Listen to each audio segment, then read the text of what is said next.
Hello friends, स्वागत है आप सभी का बीसी से स्टडी पॉइंट के इस चैनल में। हम लोग क्लास 10th के पॉलिटिकल साइंस के चैप्टर नंबर 1 सत्ता में साझेदारी पावर शेयरिंग को स्टडी कर रहे थे। इसमें हमने स्टडी किया बेल्जियम के बारे में।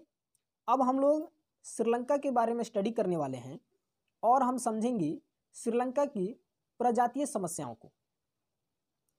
श्रीलंका भारत के दक्षिण में और एशिया के दक्षिणी भाग में स्थित एक द्वीपीय देश है।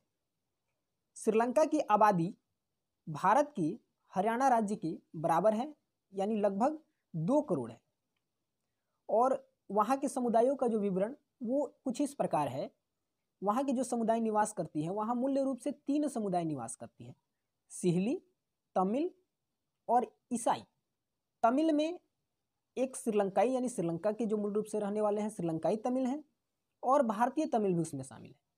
भारतीय तमिल वैसे भारतीय जो ब्रिटिश उपनिवेश के समय में बागानी कामकाजों को लेकर के श्रीलंका लाए गए थे, वो भारतीय तमिल है। इन समुदायों की आबादी की बात की जाए तो सिहली समुदाय की आबादी 74% है, वहीं श्रीलंकाई तमिलों की आबादी 13% है और भारतीय तमिलों की आबादी 5% है और ईसाई 7% है। इन समुदायों की भाषा सिहली जो समुदाय हैं वो सिहली भाषा बोलते हैं। तमिल समुदाय के लोग, वो भारतीय हों या श्रीलंकाई हों, वे तमिल ही बोलते हैं। और ईसाई तमिल भी बोलते हैं और सिहली भी बोलते हैं। समुदायों की धर्मावलंबी, यानी ये समुदाय किन धर्मों को मानती हैं। ये सिहली समुदाय बौद्ध धर्म को मानती हैं और तमिल समुदाय, वो भारतीय हो या श्रीलंकाई हो, उनमें हिंदू भी हैं और मुस्लिम भी हैं, और ईसाई में सिर्फ केवल ईसाई ही है।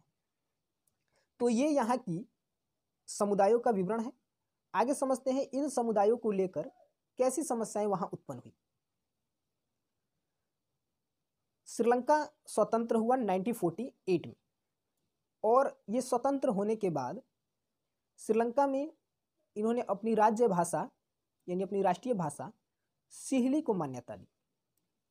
श्रीलंका वासियों ने अपनी राष्ट्रीय भाषा या राज्य भाषा सिहली को बनाया 1956 में, क्योंकि सिहली जो समुदाय है उनकी आबादी अधिक है और वो अपनी आबादी अधिक होने के कारण उन्होंने अपनी सिहली भाषा को राज्य भाषा घोषित किया।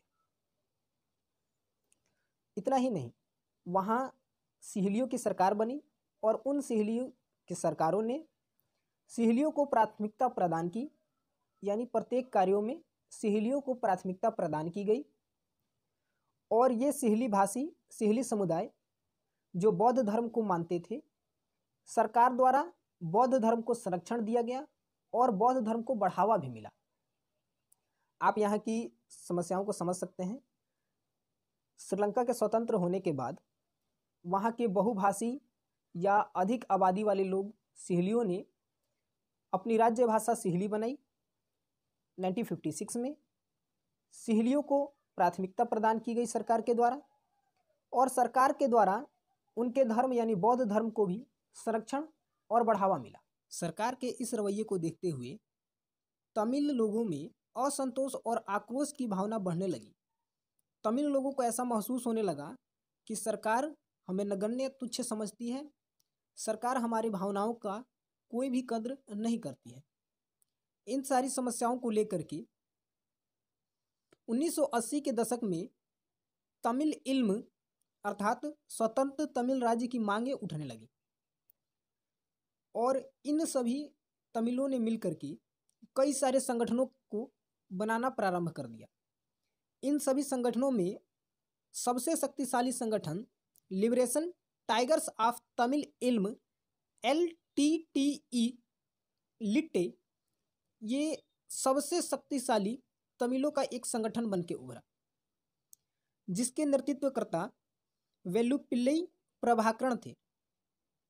इन्होंने इस संगठन का नेतृत्व किया और इस प्रकार वहाँ गृह युद्ध की समस्या उत्पन्न हुई, जो तीव्र गति से लंबे समय तक चलती रही और अंततः 2009 में सरकार ने सेना की मदद से इन विद्रोहियों को कुचल दिया और गृह युद्ध समाप्त हो गया। लेकिन वहाँ बहुत सारी समस्याएं शेष रह गई। बहुत सारे लोगों को अपने घर परिवार को छोड़ करके जाना पड़ा गृह युद्ध के कारण, और वहाँ पुनर्वास की समस्या भी अब उत्पन्न हो चुकी थी। तो फ्रेंड्स, इस प्रकार हम लोगों ने श्रीलंका के प्रजातीय समस्याओं का अध्ययन किया, और फिर हम मिलेंगे अगले वीडियो में। तब तक के लिए जय हिंद।